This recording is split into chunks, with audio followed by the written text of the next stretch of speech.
It's Canada's secret weapon, oil deposits worth trillions. But getting the crude out of the ground takes the world's biggest rigs and a mega-size refinery in one of the harshest environments on the planet. The biggest oil companies in the world are going head-to-head in a race to build the ultimate oil sands mine.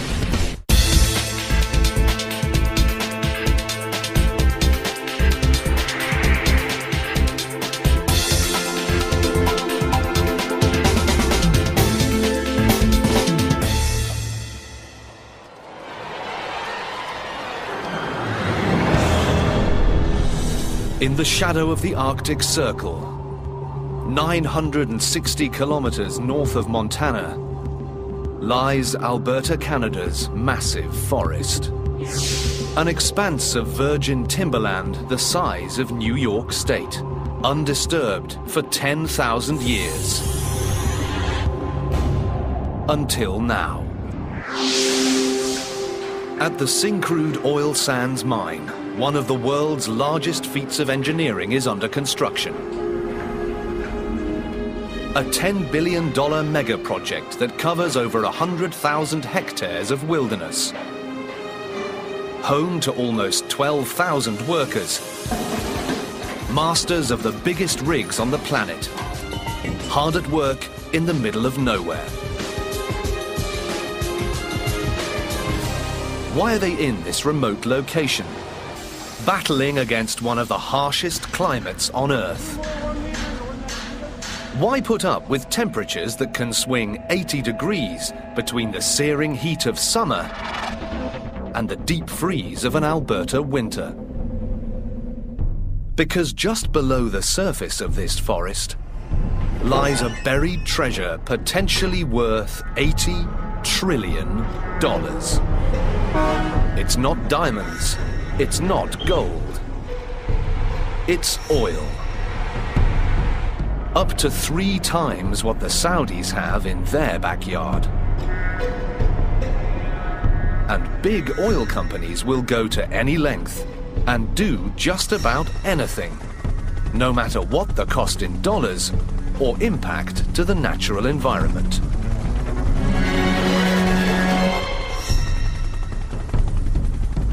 It's a massive undertaking that requires a parade of mega machines and mega structures that scoop, haul,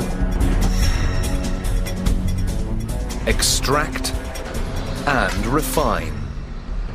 Each element has to work in tight coordination with all the others to make a single giant organism dedicated to just one thing: to devour the sand and spit out profits.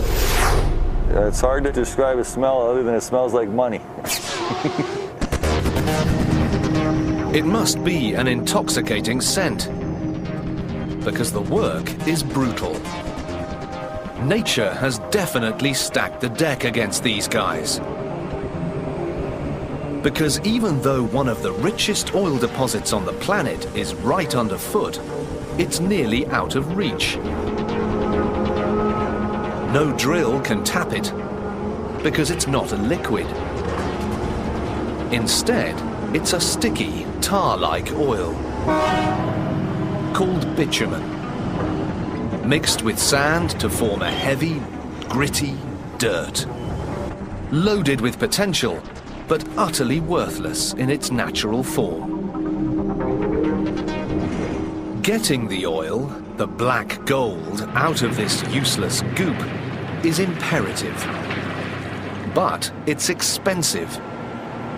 Each barrel of crude wrested from these sands costs 10 times more to produce than a barrel sucked out of the ground on a traditional oil field. Why bother? Because oil consumption has never been greater, and the price of crude keeps climbing. That's what drives these men and women to push themselves and their equipment to the breaking point. The stakes are high, but so are the potential rewards. That's why Syncrude came to these parts more than 30 years ago. Back then, the oil sands business was considered the backwater of the industry. Too expensive. But no longer. Syncrude has figured out how to make the business profitable. Their success hasn't gone unnoticed. Competitors have begun to muscle in. 35 kilometers down the road, another mega project rises from this frigid landscape. Syncrude's latest rival, Shell Oil's Albion Sands. A lyrical name for a 2,600 hectare blasted frontier of steel, concrete, shovels, trucks, mud, sand and oil. Shell Oil is the new kid on the block. And now they're playing a mean game of catch-up, building their own megastructure. So far, Shell has sunk over $4 billion into their outfit. And now they're going head-to-head with Syncrude, trying to beat them at their own game. The winner will be the one who can produce the most oil at the lowest cost and reap the biggest profits. What's the secret? Volume. To make oil from sand, you have to move a lot of earth. 2 tons for each barrel. The best way to do that is by using the biggest and toughest equipment around. Like the old joke goes, size does matter. The whole process begins miles from the refinery, out at the vast oil sands mine. After all the trees have been stripped from the land, the digging begins.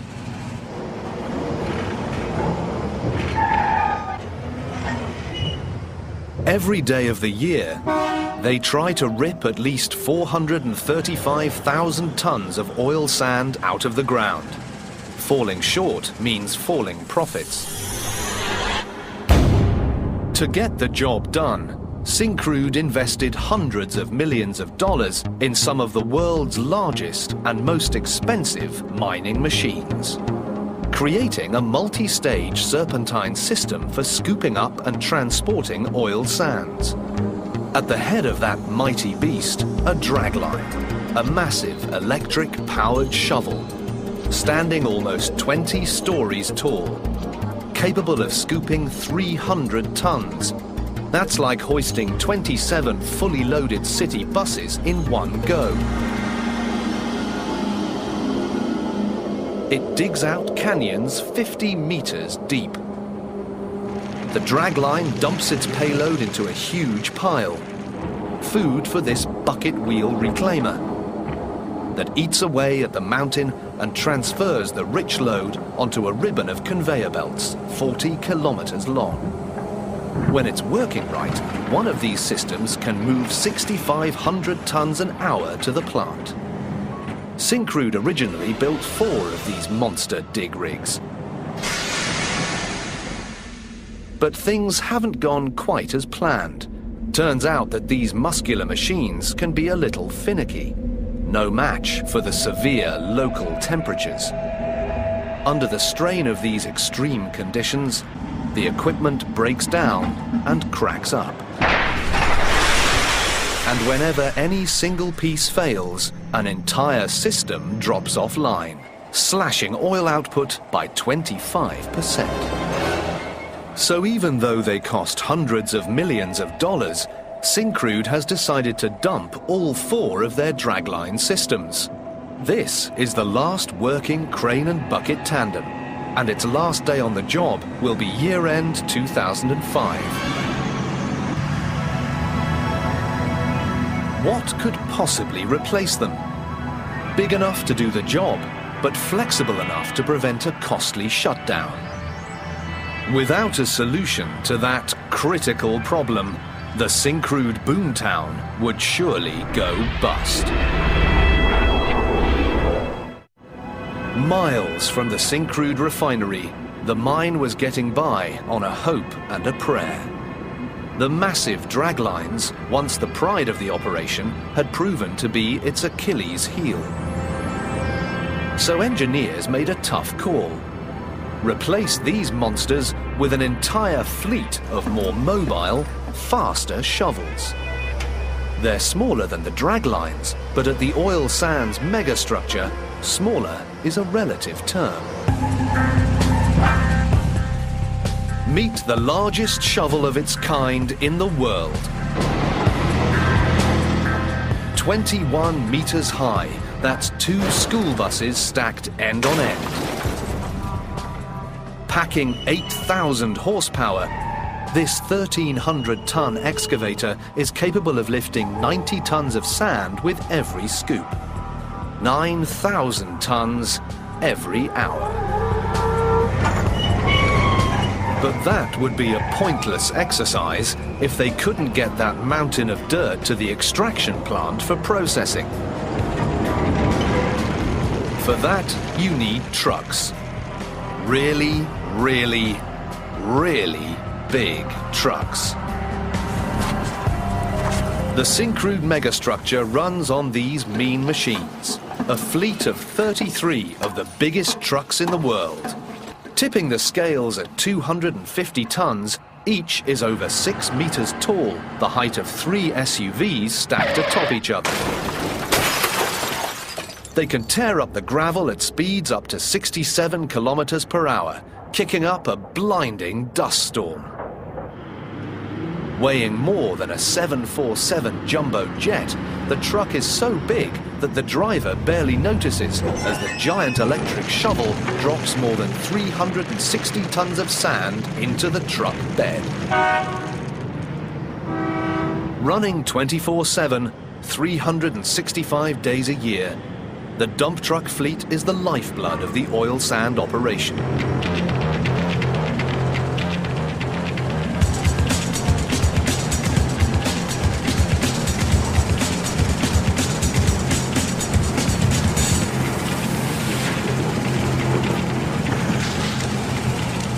The shovel and truck combo is a dramatic improvement over the old dragline and conveyor system.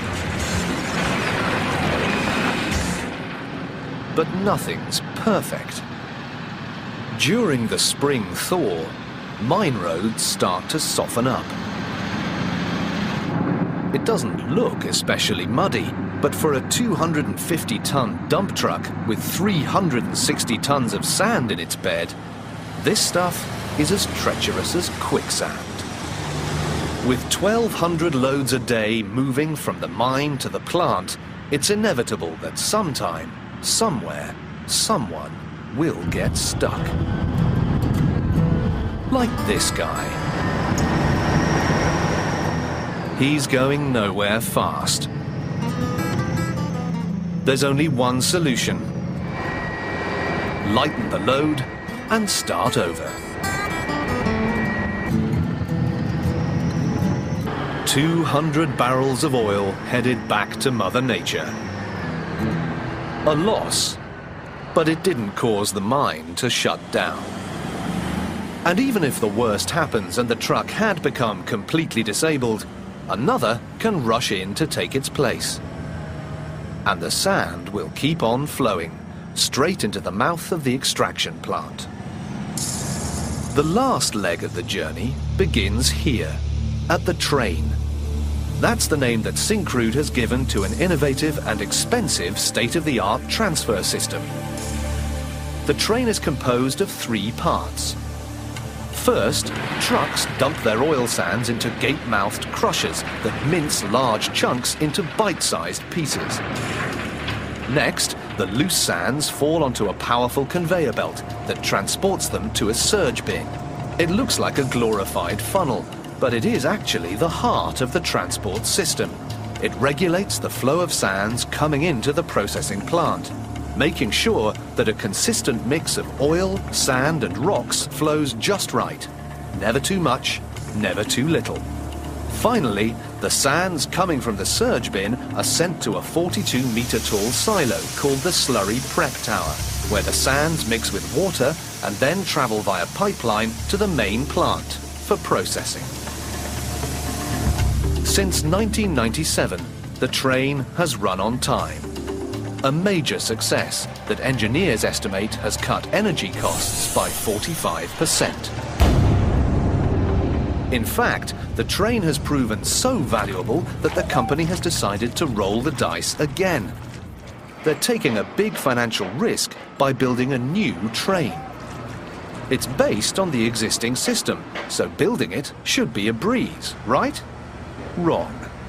With a price tag of over $500 million, this mega project is as expensive and complex as a front-line battleship. And getting it built on schedule and on time has been a pitched battle. Just ask foreman Ken Notter. He's the captain in command of the building crew. I got 2 more pieces to go on this side, 2 more that go on the west side of the structure here. This week's problem is especially difficult. Constructing the new surge bin, the 7-story tall funnel that will regulate the flow of incoming sand. The surge bin was manufactured in Korea, then broken down and shipped here piece by piece. It took 90 flatbed trucks to haul the hundreds of massive pieces to the construction site. These wall sections that are on the ground down here, they weigh about 40 tons each.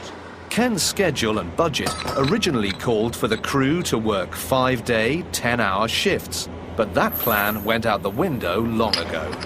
They've been plagued by gale-force winds that sometimes make it too dangerous for workers to scale the 24-meter tower. Ken may be worried, but like any good skipper, he refuses to show it. He wants his team of steelworkers and welders to concentrate on getting the job done. Oh yeah, guaranteed. If everything fits. Is he joking? Sadly not. Turns out he's got an even bigger problem than weather. Some of the pieces don't quite fit. And that means mucho overtime. Do you have it up tight now or what? Yeah, we tried a pin, but the pin didn't help. Well, maybe we'll get a welder up there and we could weld a dog on it and then we could jack it out. Weld the dog onto which? Here, I'll be up there in a bit. Okay. They decide that they have no choice but to try to modify the structure of one of the funnel walls. It's a tricky and dangerous job. They lift 11,000 kilograms of steel slowly, gingerly, until it's dangling high overhead, like the world's biggest guillotine.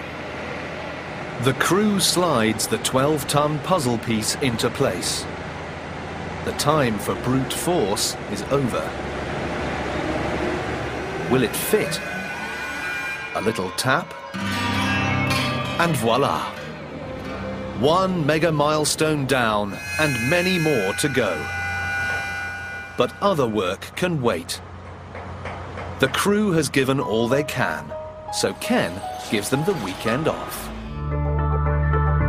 Syncrude started mining in the 1970s. In those days, the price of oil was so high that it seemed a no-brainer to sink billions into a new technology to wring crude from tar. But then, in the 1980s, the bottom fell out of the oil market. The Saudis flooded the world with cheap oil, dropping the price to just $10 a barrel. Syncrude's oil cost $15 a barrel. In one stroke, their business evaporated and they nearly went under.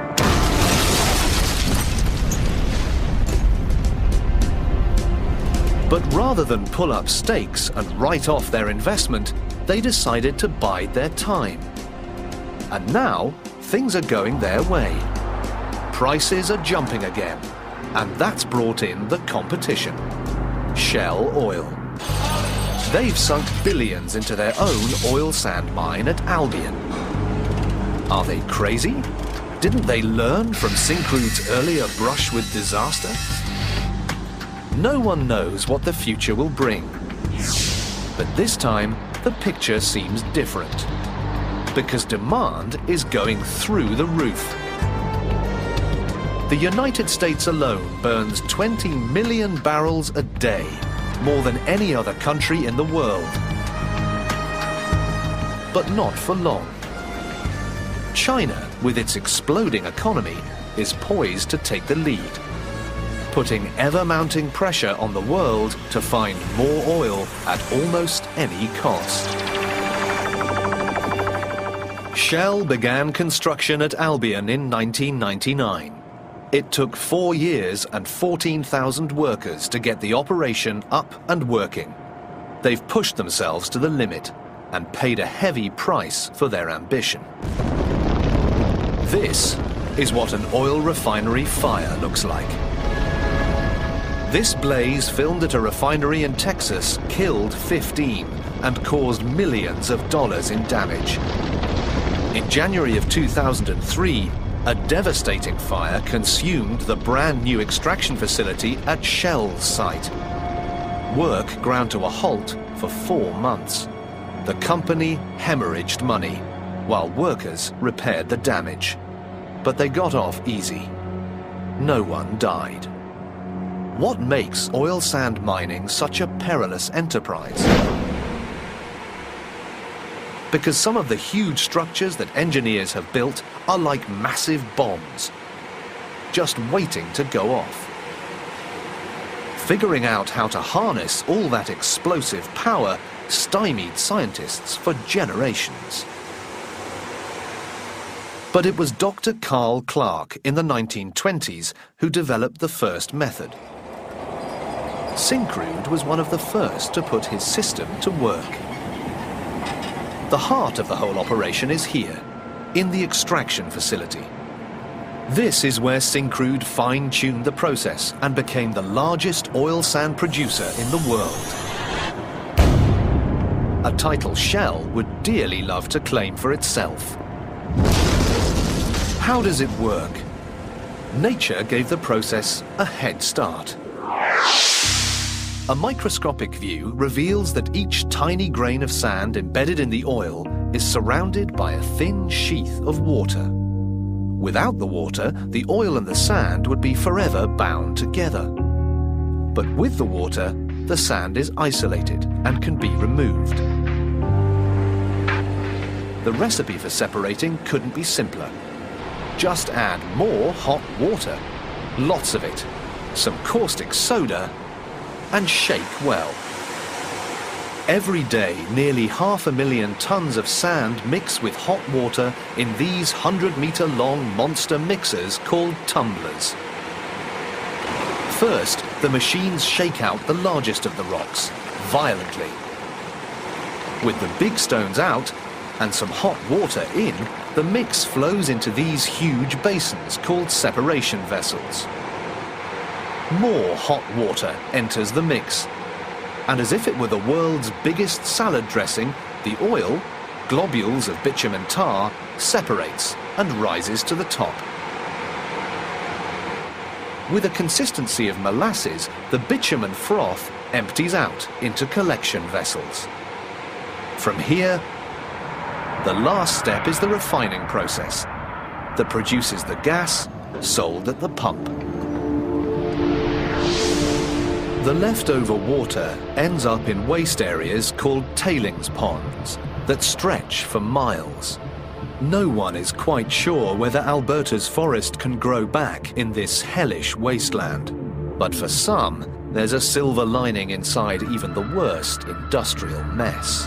Actually, we're cleaning the sand that's been spoiled by nature and put oil into it. And actually, we're cleaning up the sand and putting it back.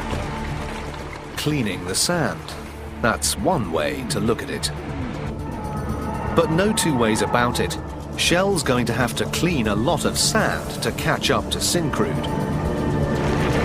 To recoup the billions invested at Albion, the plant needs to produce 155,000 barrels of oil per day. Every day for the next 2 years. But Syncrude stands in their way, because the companies are in intense competition for a key ingredient that's always in short supply. Something that neither one can do without, and must pay for no matter what the cost. Skilled workers.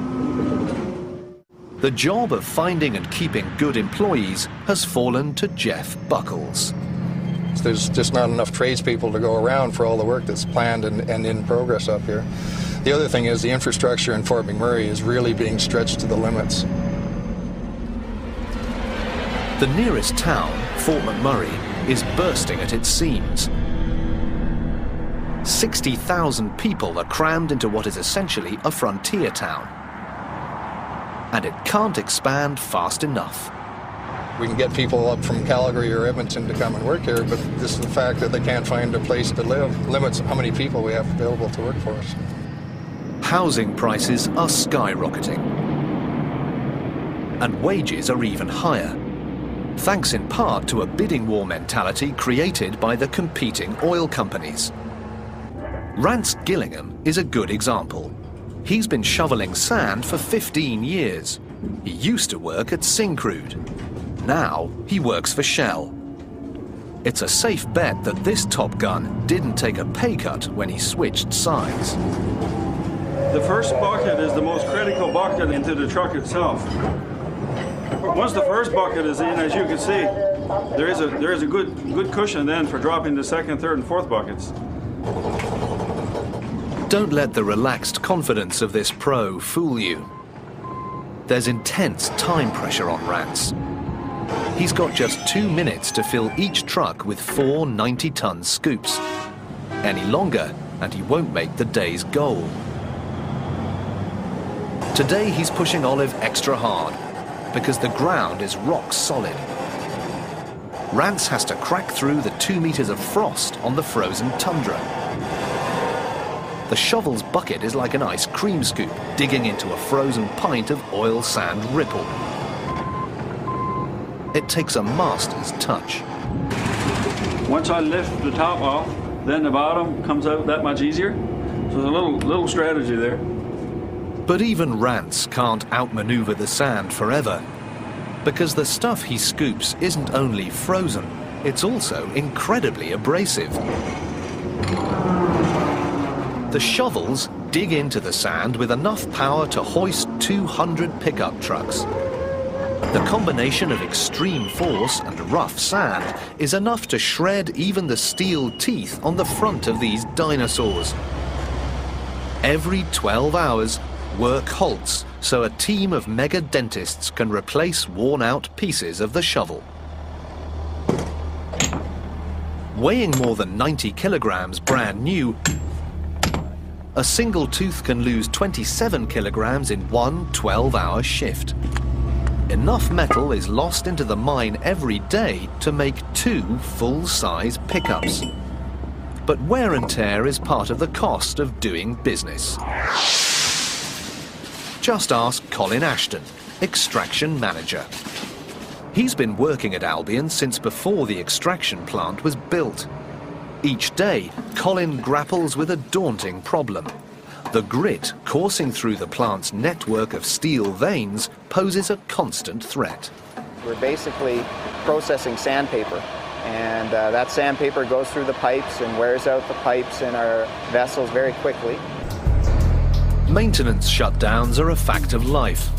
So engineers built not 1, but 2 independent extraction lines, each capable of processing over 6,000 tons of oil sands every hour. The excess capacity should keep the plant up and running. But during the night, disaster strikes. Line number 1 goes down with a burst pipe.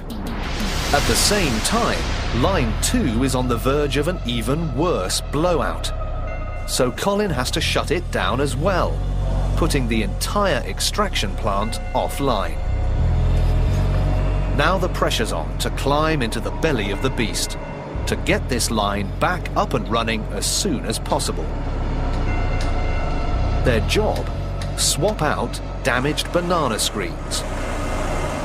Despite the fruity name, banana screens play a meaty role. They filter the slurry that jets through here, separating rocks from oil sand. But the constant bombardment rips the banana screens apart. These steel filters aren't the only weak spot on the system. The abrasive sand moves through the system on a torrent of water. The Shell plant uses 19 million litres of water an hour, and the only available source is the nearby Athabasca River. To limit their impact, Shell recycles the water they take, and that has created another maintenance nightmare for the team. They call this the cyclopack, a half-kilometre course of pipe that fires dirty water through these 31 mini-pipes, called the cyclones. As water twists through the cyclone pipe, the waste products, sand and clay, fall to the bottom, while the lighter, cleaner water flows out the top, allowing it to return to the system. The cyclopack, never before used in the oil sands industry, helps clean and reuse an amazing 75% of the water that the plant takes in. But just as with the banana screens, the grit in the cyclone rips the metal to shreds, often causing the whole system to shut down for damage control. There's no easy way to do it. Each time, the crew has to dismantle the beast, clean it, and put it back together again. In this cyclone, the dirty water has savaged the pipe's inner metal and rubber filter, and even more damage further down. That's a cyclone coming out. It had to be taken out because the body's worn out from the sand going through it. It was leaking. It doesn't take long to find the source of the leak. The waste tailings have chewed a hole straight through the thick steel skin. Right here. That's your hole. That's what sand will do to it. And another one bites the dust. And the chances for the replacement piece aren't much better. Most construction jobs end, but here, the building just goes on and on. It's a constant battle, but the world needs energy. Maintenance wizards like Colin Ashton and his team keep the plant healthy. But out on the front lines, the miners face their own troubles. The dump truck fleet struggles to operate at full capacity. Breakdowns are a constant and costly plague. Can Albion find a way to boost its immune system and keep the big rigs rolling?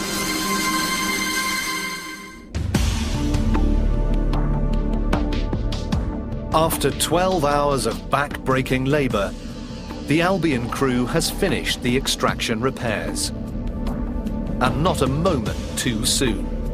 Because if they don't restart the plant now, all of their work may have been for nothing.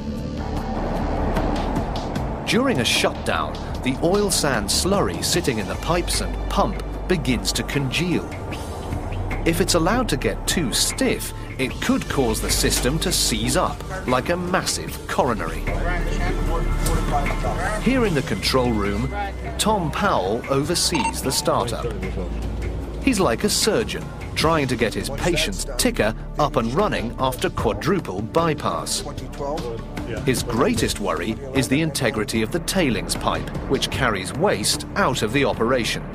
A clog here would be devastating. We're looking for problems with pump box levels, making sure that all the pumps are operating as they should, and that we don't lose the velocity on our coarse tails line. Our tailings line is one of our lifelines to our plant. If we lose the tailings line, we have to shut down that train. That train has to go down. We'll wait. The trick is to ease the pumps back online slowly, one at a time. But that's easier said than done, as 12,000 tons of oil sands have to be sent coursing through the plant's circulatory system. Tom's background as a coal miner didn't prepare him for the delicacy of this job. It was hair-raising because I'm not used to the tonnages. Running 6,500 tons an hour, to me, was a half a day of running in the plant. I'm running it an hour on one train. Slowly but surely, Tom brings the pipe back into action. Okay, 2012 is open. The heart of the plant begins to beat once again. Soon they're running at full capacity. But there's a new problem. The team that controls the workflow of the trucks and shovels is dealing with a major crisis. We just got real busy real quick here. No, I show you going to crush your one, you're just getting no tops. Without warning, all computerized communications to the 20 trucks in the field suddenly go dead. The truck drivers are not getting their assignments. We're showing the assignments, but they're not seeing it come across their screen, so they're kind of lost. It is critical to the mine that trucks and shovels always know exactly which area of the mine to dig and process. If the trucks bring the wrong kind of sand, the extraction plant could clog, and that would be a nightmare. Thank you. Go ahead, Willie. So engineers scramble to get the system up and working again. Frantically, the team tries to radio the drivers to find out where they are and either give them their assignments or order them to stay put. Okay. Meanwhile, the spring thaw is wreaking its own havoc with the trucking fleet. Some of the rigs have been pulled offline and directed here to the mechanic shop for badly needed repairs. Daryl Osachoff is lead truck mechanic. His job is to keep the trucks in the mine and out of his shop. The pressure is on the crew to finish their work as quickly as possible. These particular conditions are very extreme for the vehicle. It's hard on the engines, it's hard on the powertrain, hard on steering linkage. Yesterday, Daryl and his crew made a drastic decision. Replace the entire engine. The truck has logged 16,000 hours. Daryl had hoped it could hold out a bit longer. Ideally, we're hoping for in around 17,000 to 18,000 hours. But this engine is cooked. A new one, weighing 18 tons, will cost $600,000. And this truck will be out of commission for the 5 days it will take mechanics to repair it. Basically, we've taken the engine out, the torque converter, and we're changing every hose in here so that when it gets put back to work, it stays to work. For Daryl, saying goodbye to an engine heavier and more expensive than a garage full of cars is all in a day's work. With everything, you want it to live forever, just like our vehicles, our cars, or our kitchen appliances, right? They need to live forever in our own minds, but they never do.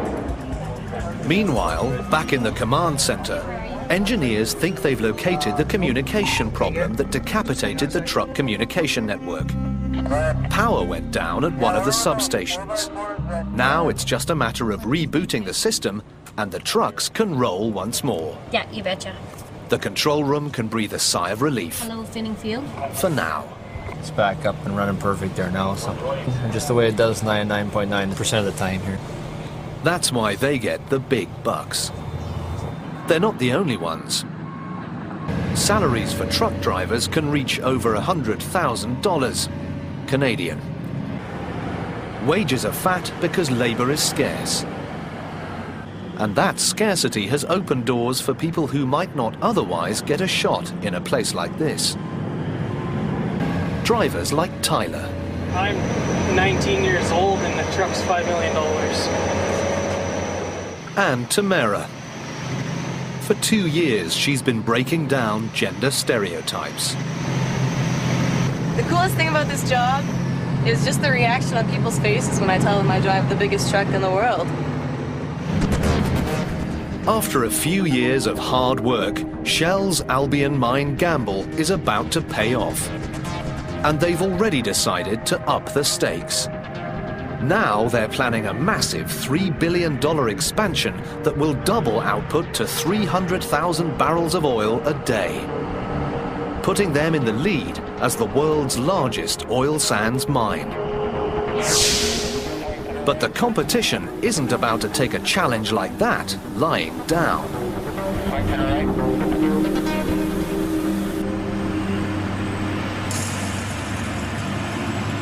In the midwinter darkness, a rumble can be heard in the distance on Highway 63. Royal Canadian Mounted Police have shut down traffic in both directions to make way for a massive new addition to Syncrude's processing megastructure. At 60 meters long and over 360 tons, 2 trucks have to team up to tow this one piece. It takes several days to drive it 435 kilometers from Edmonton. And this is just one of thousands of gigantic new parts arriving here by truck. An isolated outpost, like the Timbuktu of the North. It is through these enormous vessels and pipes that the tar-like bitumen flows and is transformed into lighter crude oil, in the final stage of processing called upgrading. Already larger than Manhattan Island, Syncrude is expanding its upgrading facility in one of the largest construction projects on the planet. If they succeed, they will double their oil production to 500,000 barrels every day. Take that, Albion. There's just one problem. They've run out of room. So the only option is to build up instead of out. 90 meters up. And that complicates matters for the team that's in charge of constructing the centerpiece of the new expansion project. This may look like a deadly missile, but it's not. It's a 540-ton segment of the plant's brand new coker. A coker is the cooker that refines the heavy tar into a lighter, sweeter, and more valuable product. Inside, temperatures soar above 500 degrees. Sprayed under high pressure into the coker, the bitumen flash evaporates, creating a lighter oil vapor. The vapor rises and eventually condenses into the final product. Leftover carbon residue, called coke, makes the way to the coker's furnace, where it's recycled as fuel. The new 85-meter tall coker has to fit snugly into the old upgrading facility. Irv Parson has the job of orchestrating the work. And between the tight confines of the construction site and the complexity of the system he's building, he's got his hands full. We're a year behind or so we'll never be on schedule, but the things are getting done now. He and his crack team slowly hoist the steel, as heavy as 80 elephants. And by day's end, they manage to slide the new coker right into place. The hard part will be hooking it up and bringing it online. For that, they're going to have to get their men into position, high overhead. And that puts the burden on the shoulders of these guys, the scaffolders, the daredevils of the job site. Their job is to forge a path to the hard-to-reach places that the pipe fitters and other technicians have to get to. Scaffolding becomes an inherent part of trying to build these places now. Once upon a time, it was considered an accessory, and now you can't build a place like this here without temporary scaffolding. So I want you to go up to level 12. Today, scaffold foreman Kathy Kitty Cat Bouchard leads her team hard at work 60 meters overhead. They're preparing the way for the final installation of a vital new piece of equipment. Something that won't add to Syncrude's bottom line, but will reduce pollution. This is the best in sulfur dioxide reduction technology. In its natural form, the tar-like bitumen is heavily contaminated with sulfur. Burning it releases the sulfur into the air. Getting the sulfur out before shipping the oil is critical.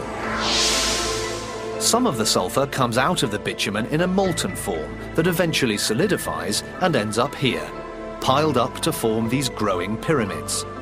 4.5 million tons so far and growing by 1,500 tons a day. Syncrude's cokers release 227 tons of sulfur dioxide gas into the atmosphere every day, a dangerous pollutant that causes acid rain and smog. That's where the new sulfur dioxide reducer comes in, and the scaffolders. They lock aluminum beams together with clamps to build this temporary walkway 60 meters above concrete. I'm not afraid of heights, but I really respect it. I'm always careful, I always tie off, and I'm always watching my footing, and I never take for granted that nothing's going to happen to me. Just watch your step right here. They knock the last clamp in, right on time. A job well done. Welders will follow to make the final connections that will bring this baby online. It's taken 4 years to get this far in the construction of the new coker. Thousands of tasks still lie ahead. Pipe fitting, insulating, electrical work. At least another year before anyone is calling this job done. But even this is only the beginning. In the continuing quest to cut costs and increase profits, a mega project like this has to keep moving forward or die. Within the next 30 years, there will be more mines like this, transforming this frozen forest into the Saudi Arabia of the West. It won't be cheap oil, but it could be a steady supply, with reserves equal to the amount of oil consumed worldwide for 55 years.